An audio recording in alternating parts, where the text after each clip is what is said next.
Jacket இல்லாத படியா? ஆமா. புது புடவை தான் மேடம் கட்டுவீங்க, உள்ள கருத்துலாம் எடுத்து போட மாட்டீங்க. உள்ள அம்மா புடவை இருக்குது, அம்மா ஜாக்கெட்டுக்கு துவைச்சது அதை எடுக்க மாட்டேன், புதுசா தான் கட்டுவேன். அப்படியே போய் பீடி புண்ண யாருன்னா பீடி பிடிக்குது. தாத்தா போ தாத்தா, எழுந்துரு தாத்தா, எழுந்துரு தாத்தா. ஐயோ முடியல தாத்தா, நீ வயசான காலத்துல பீடி பிடிக்கிற பாட்டிய பீடி வச்சுக்கிறாரு. நீ ஒரு வந்து அது ஆம்பளைங்களுக்கு நல்லா ஓஹோ, நீ தான் ட்ரையல் பாத்துக்கிறிய பீடி பிடிச்சிய? அந்த புதுசுல அப்படி வாங்கணும், வியாபாரம் மாட்டேன். சரி சரி, வியாபாரத்துக்காக வாங்கணும். சரி சரி. என்னது கேட்டா?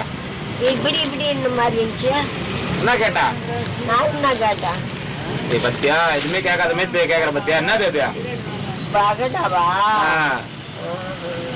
பார்த்ததே இல்லையா?